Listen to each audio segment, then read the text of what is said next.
მოგესალმებით ღვთისმშობლებო, გასულ ვიდეო როგორში ვისაუბრეთ თუ ეშმაკი როგორ და ვისი გამოყენებით ხერგავს 60-მდე მისასვლელს. თუ რა ბარიერები შექმნა იმისათვის, რომ მარადიული სიცოცხლე მიუღწეველი გახადოს ადამიანებისათვის. ამ ვიდეოში კვლავაც ბიბლიიდან მოვიყვან ერთ მონაკვეთს, საიდანაც ვისაუბრებ თუ თავად ადამიანმა პირადად რა ბარიერი შეიძლება შეუქმნას საკუთარ თავს 60-ის გზაზე და რის გამო შეიძლება დაკარგოს მარადიული სიცოცხლის პერსპექტივა. ნახოთ ეს შემთხვევა, საიდანაც ვიგებთ აი ამ დეტალებს, შენ სახალ აღთქმაში ნახე რიგით მეორე სახარება, ეს გახლავთ ვარგოზის სახარება, მეათე თავის 17-დან 25-ის ჩათვლით მუხლებზე ვისაუბრებ, მაგრამ ჯერ დაურთავ 17-დან 21-ის ჩათვლით. დავაკვირდეთ, რას ვიგებთ მე-17 მუხლიდან. აქ საუბარია პიროვნებაზე, რომელიც დაინტერესებული იყო მარადიული სიცოცხლით. დავაკვირდეთ მის მოქმედებას. აქ ვკითხულობთ, რომ მოირბინაო იესოსთან, როგორც ჩანს, სადღაც მოკრა ყური ხალხის საუბარს, რომ ვიღაცა იესო დადის და ადამიანებს ესაუბრება ღვთის სამეფოზე, მარადიულ სიცოცხლეზე, ღვთის მიერ დაპირებულ მარადიულ სამყოფელზე, აი ამ 60-ზე და მაშინვე შეუდგა იესოს ძებნას. და ვიდრე იესო გზას დაადგებოდა, ზუსტად ეს მონაკვეთია, იქ გადაეყარა ხო გზად. ვიდრე ახლა ხობას განვაგრძობ, ასეთი კითხვით მინდა მოგმართოთ გულწრფელ მსმენელებს, თქვენც ახმართ მსგავსად ძალისხმევას, რომ მეტი გაიგოთ აი ამ საკითხზე. თუ რა არის ღვთის სამეფო, როგორია მის მიერ დაპირებული მარადიული 60-ხე და შესაძლებელია თუ არა საერთოდ მარადიული სიცოცხლით ტკბობა აი ამ 60-ხეში. თუ ძალისხმევას ახმართ, ყოველდღიურად კითხულობთ სახარებებს, აი ეს ზუსტად ეს არის ის ძალისხმევა და იფიქრეთ წაკითხულზე. თუ მეტად გინდათ გაიგოთ ახლა აი ამ თემის ირგვლივ დეტალები, შემოდით ჩემს პირად გვერდზე, იესოს ფოტოზე დაწკაპუნებით, გახსენით ატვირთები, ანუ ყველა ვიდეოს ნახვის ფუნქცია და მოისმინეთ აი ამის წინა გასული ვიდეო რგოლები რიგით 32-დან 35-ის ჩათვლით. აი ეს რიგითი ნომრები ფრჩხილებშია ჩასმული. ნუ შემოიფარგლებით მხოლოდ წაკითხულით, მეტი იფიქრეთ წაკითხულზე და აი ამ ვიდეოში მოყვანილ არგუმენტებზე. ეს მარადიული სიცოცხლე 60-ის პირობებში რომ არარეალური თემა იყოს, მაშინ აი ამ პიროვნებასა და იესოს შორის ეს დიალოგი არ შედგებოდა. და აი ამ თემის ირგვლივ, როგორც გითხარით, მე სხვა უამრავი მტკიცებულება იესოს სწავლებებიდან მიდევს 32-დან 35-ის ჩათვლით ვიდეოებში. დაგვეთ ახლა მე-17 მუხლის ბოლოში, თუ რა კითხვა დაუსვა იესოს. რა მოვიმოქმედობო, რომ მარადიული სიცოცხლე დავიმკვიდრო, ანუ ეს მოდა რომ ძალისხმევაზეა ეს, აი ამ სიცოცხლის მიღება. თუ ჩვენც გვინდა მარადიული სიცოცხლეს, ყურადღებით უნდა შევისწავლოთ იესოს აქ ნათქვამი პასუხები, რაც მას პასუხება გასცა, ხო? ეს ხომ მხოლოდ აი ამ პიროვნებას არ ეხება. დავაკვირდეთ მე-18 მუხლს. სანამ იესო უპასუხებდა მის დასმულ შეკითხვას, მან საჭიროდ ჩათვალა, რომ ჯერ ჭეშმარიტება აუწყოს ღმერთის შესახებ და შეუსწოროს გარკვეული თვალსაზრისი ღმერთზე. რატომ გადაწყვიტა იესომ ამის თქმა? რა შეატყო ისეთი ამ პიროვნებას? მე-17 მუხლს დააკვირდით. აქ იკითხება მუხლი მოიყარაო იესოს წინაშეო ამ პიროვნებამ, ეს ერთი და მეორე როგორ მიმართა, კეთილო მოძღვაროვო. თუმცა ეხლა რა თქმა უნდა მოქმედებაში ერთი შეხედვით ცუდი არაფერია, ხო? მაგრამ იესომ მაინც ჩათვალა საჭიროდ ღმერთზე თვალსაზრისი გამოესწორებინა მისთვის. იმ სიტყვებით, რაც უკვე მე-18 მუხლში უთხრა. რა თქმა უნდა ეხლა იესოც უკეთილშობილესი პიროვნებაა, რა თქმა უნდა მისგან მხოლოდ სიკეთე მოდის და რა თქმა უნდა პატივის ღირსია, მაგრამ იესომ აქ თავისი თავი გამიჯნა ზეციერი მამისაგან, სიცოცხლის შემოქმედისაგან თუ აკვირდებით და ხაზი გაუსვა, რომ მხოლოდ ისაო სიკეთის წყარო, რადგან თავად იესომ მისგან აირეკლა ეს თვისებები, რომ ზეციერი მამისაგან ისწავლა, აი ეს სიკეთის კეთება და რომ მხოლოდ უზენაესი ღმერთია სიკეთის ეტალონი. ალბათ შეიძლება ითქვას სამების დოგმატიც ინგრევა, აი ამ მონაკვეთს თუ ყურადღებით გამოიკვლიათ. რადგან იესო უხსნის თუ მხოლოდ ვის წინაშე უნდა მოიყარონ ადამიანებმა მუხლი, ვის უნდა მიმართონ ლოცვებით და მხოლოდ ვის ეკუთვნის თაყვანისცემა. შემდეგ მე-19 მუხლიდან კი გადადის პასუხის გაცემაზე, მის დასმულ კითხვაზე, თუ რა უნდა გააკეთოს მარადიული სიცოცხლის მისაღებად და დააკვირდით მის კითხვაზე იესოც შეკითხვით იწყებს. იციო მცნებანი? და მე ჩამოუთვალა ზოგიერთი მათგანი. პირადად თქვენ თუ გიფიქრიათ აი ამ მცნებებზე, პირადად თუ იცავთ მათ, რაც აქ იესომ ჩამოთვალა. აი ამ ცნებებზე მე მომდევნო ვიდეორგოლებშიც ვისაუბრებ კონკრეტულად იმ კრიტერიუმზე, რას უნდა აკმაყოფილებდეს პირი, ვისაც უნდა რომ მარადიული სიცოცხლე მიიღოს და ეს კრიტერიუმი თავად უზენაესის მიერაა შედგენილი და მოცემული წმინდა წერილებში. ახლა დავაკვირდეთ აი ამ პიროვნების პასუხს. შემდეგ იესოს რეაქციას უკვე მისი პასუხის მე-20-21 მუხლებს მივაქციოთ ყურადღება. მე-20 მუხლიდან ჩანს, რომ ეს პიროვნება სიყრმიდანვე გარკვეული იყო წმინდა წერილებში. და უბრალოდ კი არ იცოდა, ის იცავდა, ცხოვრობდა აი ამ წერილების თანახმად. 21 მუხლიდან ვიგებთ, რომ იესო მას შეხედაო. ეს უბრალო შეხედვა არ იყო, არამედ იესო დააკვირდა, რადგან მის თვალს არ გამოეპარება ადამიანის სიმართლეს ამბობს და გულწრფელია, თუ არა. და ამიტომაც იესოს რეაქციაც, როგორც შემდეგ იკითხება, შესაბამისია. აქ წერია, რომ იესოს მოეწონაო ეს პიროვნება და შემდეგ ურჩია რა უნდა გაეკეთებინა. ეს იმას არ ნიშნავს, რომ ყველამ უნდა გაყიდოს ახლა ყველაფერი, აქ კონკრეტულად უკვე ამ პიროვნებას მიმართავს იესო, როგორც ჩანს, იმდენად მოეწონა, რომ უნდა თავისთან წაეყვანა, რომ მის გვერდით ყოფილიყო და ლოგიკურია ის იმ თავის ქონებას ვეღარ მიაქცევდა ყურადღებას. იესოს უნდა რომ მას მეტი ესწავლა იესოსაგან, რათა შემდგომ უკვე ადამიანებს დახმარებოდა იესოს მიმდევრები გამხდარიყვნენ ქრისტიანულ გზაზე.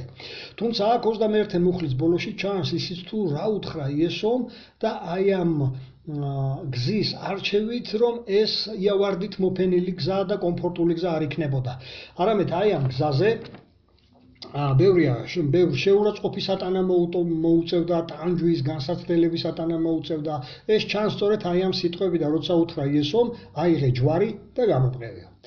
აქ მე მინდა პატარა ჩანართიც გავაკეთო ჯვრის ტარებასთან დაკავშირებით. დღეს მდგომარეობით ბევრ ვერ შემდგარ ქრისტიანს სამწუხაროდ გონიათ, რომ თუ ოქროს და ან ვერცხლის ცეცხლზე დაიკიდებენ ჯვრის ფორმის გამოსახულებას, ეს იგულისხმება ჯვრის აღებაში და ქრისტეს მიმდევრობაში. მაგრამ დააკვირდით, კარგად რას ეუბნება აქ იესო? ჩემი ჯვარი აიღეო? თუ შენიო? იესოს არსად არასოდეს არ მოუწოდებია ვინმესთვის, რომ ჩემი ჯვარი ატარეთო. იესო ამბობს შენი ჯვარი ატარეო. თუ რას ნიშნავს ახლა აი ეს დეტალურად იესოს ეს მოწოდება? თავად იესოს მიერვე განსწავლული სამოციქულო ეკლესიის თანახმად, მათი სწავლებების თანახმად, თუ რა იკითხება წმინდა წერილებში, დეტალები თუ გაინტერესებთ, შემოდით ჩემს პირად გვერდზე, მოისმინეთ რიგით 23 ვიდეორგოლი. იქ მაქვს სწორედ ეს დეტალური განმარტება ამავე საპატრიარქოს გამოცემული ბიბლიიდან. მარადიული სიცოცხლის მისაღებად ჯვარი დაიკიდე, სანთლები აანთე, პირჯვარი გადაიწერე, ეს არც იესოს უსწავლებია, არც სამოციქულო ეკლესიას და პირველ საუკუნეში მსგავსად არავინ არ იქცეოდა, ეს უფრო მერე მოგვიანებით შემოიღეს, აი თუ დააკვირდებით, ჩვეულებრივი შამანური ფორმაა, ერთ-ერთი შელოცვის მეთოდია, ეს არ არის, არც ლოცვა არ არის, პირჯვის გადაწერა, ეს არის შელოცვები, ჩვეულებრივი რელიგიური რიტუალებია და ასეთი რამეები კი იესოს არ უსწავლებია, უფრო მეტიც პირიქით, ეს ყველაფერი უფრო ეშმაკისგან მოდის სინამდვილეში თუ გაინტერესებთ, ამიტომ მოისმინეთ ის აუცილებლად ის ვიდეორგოლი, რომელიც გითხარით. თუ რას ნიშნავს თვითონ სანთელი, მისი ანთება, როდის ინთებოდა, ვინ ანთებდა, ამაზე დეტალებიც მიდევს რიგით 22 ვიდეორგოლს თუ მოისმენთ. მოკლედ, ვისაც აი ამ საკითხებზე ცოდნის მიღება გაინტერესებთ, შემოდით ჩემს პირად გვერდზე და გამოიკვლიეთ ეს ვიდეოები, მასში განხილული მაქვს სწორედ აი ეს მუხლები. რადგან როგორც აქ იესოც განმარტავს მარადიული სიცოცხლე წმინდა წერილებიდან მიღებული ცოდნის საფუძველზე და ცოდნის შესაბამისად ცხოვრებაზეა დამოკიდებული. და ესე ფანატიკურად ვერავინ იცხოვრებს და ვერავინ გადარჩება მხოლოდ რაღაც რიტუალების კეთებით. კვლავ დაუბრუნდეთ 21 მუხლს. იესომ რატომ ურჩია გაყიდეო ყველაფერიო? როგორც ჩანს, იესოს მზერას არც ის გამოეპარა, რომ ეს პიროვნება იმ დროში დიდი წარმატებული ბიზნესმენი თუ ფერმერი თუ მეწარმე, როგორც გინდათ ის დავარქვათ, სერიოზულად მდიდარი, დიდი ქონების პატრონი იყო. ჩანს აგერ, ხო? რა თქმა უნდა, სიმდიდრის ქონაში ცუდი არაფერია, თუ ის პატიოსანი გზითაა მოპოვებული. მაგრამ აქ ორი მაგრამ შეიძლება დავსვათ, აი დიდი ქონება დიდ დროს და დიდ ძალისხმევას საჭიროებს. იესომ კი სწორედ ეს დაინახა, რომ დიდი ქონების ქონას არ შეუძლია ეს აუხსნა ამ პიროვნებას, რომ ეს დიდი ქონება მისთვის შეფერხება იყო ამ გზაზე, თუ კი ის, თუ მას გულწრფელად სურდა მარადიული სიცოცხლის მიღება. მას შეეძლო გაყოლოდა იესოს და უფრო მეტი გაეგო ამ საკითხებზე, იესოს გვერდით ყოფილიყო. ამისათვის კი მის ქონებას ასე თუ ისე მაინც უნდა გაენიავებინა, ხო, სხვანაირად არ გამოვიდოდა ეს. და რაც აქ მიუთითა, ეს გაკლიაო, აი ეს სიტყვა უთხრა იესომ, რომ სიკეთე ეკეთებინა. დააკვირდით, რომ მხოლოდ მცნებების თანახმად ცხოვრება საკმარისი არ არის, თუ პარალელურად ადამიანი სიკეთეს არ უკეთებს, მოყვას, გარშემო მყოფებს. და შეიძლება დღესაც არიან ასეთები, რომ ყველა მცნებას იცავენ, მაგრამ აი ეს რაც მთავარია სხვებზე არ ზრუნავენ, პირველ რიგში სულიერ მზრუნველობას გულისხმობს აქ იესო.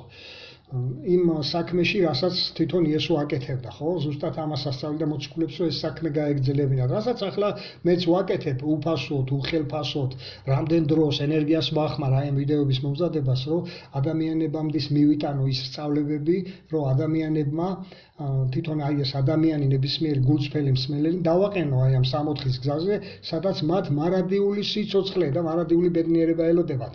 და აქვე გეტყვით, რომ აი ამაზე დიდი სიკეთე და აი ამაზე წმინდა საქმე არ არსებობს, დაეხმარო მოყვას, გაიცნოს სიცოცხლის შემოქმედი, დაუახლოვდეს მას, განავითაროს მასთან ახლო პირადი ინდივიდუალური ურთიერთობა და შემდეგ მარადიული სიცოცხლის პერსპექტივა გაუჩნდეს, ხო? და ამაზე დიდი სიკეთე კიდევ გაუსაუხას, ამაზე დიდი წმინდა საქმე არ არსებობს. ამიტომაც ვაკეთებ მე აი ამ საქმეს, ვიკლებ პირად კომფორტს, ზედმეტ შემოსავალებს და ვჯერდები მცირეც. მოდი ახლა გადავიდეთ, ჩემ თავზე რო ვილაპარავ, გადავიდეთ შემდეგ მუხლებზე თუ რა მოხდა 22-დან 25-ის ჩათვლით აი ამ მონაკვეთს დაურთავ.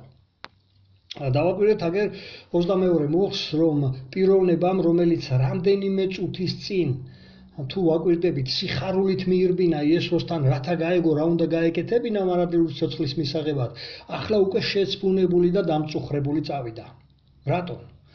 იმიტომ რომ მან გაათვითცნობიერა თავისი არჩევანი, აირჩია დროებითი კომფორტი, მატერიალური სიმდიდრე, დროს ტარება, ეს წუთიერი სიამოვნებები და მარადიული სიცოცხლის სანაცვლოდ გააკეთა ეს არჩევანი, ხედავთ ხო, და ამიტომ ამან დაამწუხრა. აქედანაც ჩანს, რომ დიდი ქონების დაგროვება ვერავის ვერ მოგიტად ბედნიერებას და შინაგან კმაყოფილებას. შეიძლება მდიდარი იყო, მაგრამ შინაგანად უბედური, მაგრამ შეიძლება ღარიბი იყო და შინაგანად ბედნიერი და კმაყოფილი, იმით რომ სულიერად მდიდარი იყო. შემდეგ 24-25 ვიდეორგოლებში ვნახოთ იესო აი ამ პიროვნებას მაგალითზე გაკვეთილს უტარებს თავის მოციქულებს, ეუბნება უკვე არა მდიდრებზე, არამედ დააკვირდით სიმდიდრის მოყვარულებზე, იმიტომ რომ შეიძლება ადამიანი ღარიბი იყოს, მაგრამ უყვარდეს სიმდიდრე, გამუდმებით ფიქრობდეს გამდიდრებაზე და დღე და ღამეს ასწორებდეს მუშაობაში, 2-3 სამსახურშიც კი მუშაობდეს და რამდენი გადავარდა მე ეგეთი რო გადაიღალა. ხედავთ, აქ ზუსტად ამაზეა საუბარი, აი სიმდიდრის მოყვარულებზე, რომლებიც ფიქრობენ, გაეჯიბრნონ მეზობლებს, აი შურიც რო ამოძრავებთ, ხო, რაღაცა ტექნოლოგიების შეძენაში, ახალი ტექნოლოგიებისა, ასევე ახალი ავტომობილების და ამ ყველაფერს არის აყოლილი მთელი ქვეყნიერება, ერთი მეორის ჯიბზე, ერთი მეორის შურით, ყიდულობენ ამას და არაფერს ცდილობენ, რომ აი დღე და ღამე გაასწორონ მუშაობაში. აქ ზუსტად ამ სიმდიდრის სიყვარულზე საუბრობს იესო. ხოლო რაც შეეხება შემდეგ 25 მუხლს, თუ აკვირდებით, აქ უკვე სხვა კატეგორია ადამიანებს მოიხსენიებს უფრო, რომლებიც შეადარა, რომ აი შედარების სახით მოყავს, რომ ეს უშვებს იესო, რომ აკლემი უფრო შეიძლება ადვიად გაძვეს პატარა გასაძრომშიო. ვიდრე ასეთი ფულს დახარბებულები, რომლებიც ფულის გამო წავიდნენ ყველაფერზე. ღალატზე, ტყუილზე, ცილის წამებაზე, სხვისი საკუთრება რომ მიეთვისებინათ, ასეთი თაღლითობებით, ასევე ეს ყალბი ტენდერების გზით კორუმპირებულები რო არიან, აი ასეთი სახით გამდიდრებულებზე საუბრობს, რომ ისინი ვერ შევლენოთ ის სამეფოში, იმიტომ რომ ისინი ცნებების დარღვევის ხარჯზე გამდიდრდნენ. და ზუსტად ამას ასწავლის სამოციქულო ეკლესია, თუ ვნახავთ აგერ ტიმოთეს წერილს, 2 წერილი ახალ თქმაში, პირველი წერილი ნახე, მე-6 თავის 6-დან 12-ის ჩათვლით მუხლებს დაურთავ. ჯერ მე-12 მუხლს მივაქციოთ ყურადღება. აქ საუბარია მარადიულ სიცოცხლე შეიტკბეთო, ანუ მიიღეთო ეს სიცოცხლეო. და ეს რომ მოიპოვოთო, აქვე წერია დასაწყისში, რომ მეტი უნდა იღვაწოთო, სულიერად უნდა იშრომოთო ასეთი სიცოცხლისთვისო და ეს ისე არ მოდის, ხო? მე-6 მუხლი, თუ აკვირდებით, ამახვილებს ყურადღებას ერთ კარგ თვისებაზე, რაც ქრისტიანისთვის მნიშვნელოვანი თვისებაა. ამას ქვია თვითკმარობა. თუ რას ნიშნავს აი ეს თვისება, თვითკმარობა? მერვე მუხლშია განმარტებული. ანუ ღვთისმოსავი პიროვნება მარტივი ცხოვრებას ამჯობინებს და არ ირთულებს ცხოვრებას აი ამ რაც ზემოთ ჩამოთვალეთ ხო სიმდიდრის ბარიერით. დააკვირდით მეშვიდე მუხლსაც რა რეალობა აქვს აღწერილი, რამდენი მილიარდერი თუ მილიონერი მოკვდა და მათი ქონება ვინ გაფლანგა ღმერთმა უწყის ხო ბევრი შემთხვევაში. როგორი რეალობის წინაშე გვაყენებს აი ეს მეშვიდე მუხლი, ამიტომ ჯობია იმის არჩევა, რასაც გვთავაზობს წმინდა წერილები. არავინ უწყის შემდეგ ვის როდის რა დაემართება ხო აი ამ ქონებას რო იხვიჭენ, მაგრამ მეცხრე მეათე მუხლებს თუ დააკვირდებით, ეს გვაჩვენებს სწორედ აი ამ საშიშროებას. თუ რატომ არის ეს საშიში გამოდმებით ამაზე ფიქრი, გამდიდრებაზე ფიქრი და ეს ნახეთ ფესვია ეს სიტყვა გამოყენებული, ხო, ვერცხლის მოყვარობის ფესვი, რატო ახსენა? იმიტომ რომ ეს ფესვს იდგამს მერე ღრმად და მერე უკვე იწყებს აღმოცენებას და მერე ღრმად გამჯდარი ფესვის მოშორება ძალიან ძნელია. ამიტომ მოისმინეთ ჩემი მომდევნო ვიდეორგოლები, მე-11 მუხლს დაუკვირდი აქვე, რომ მეტი გავიგოთ მარადიული სიცოცხლის შესახებ, თუ რა გავაკეთოთ, რომ მივიღოთ ჩვენც აი ეს მარადიული სიცოცხლე და ამისათვის საჭიროა სულიერი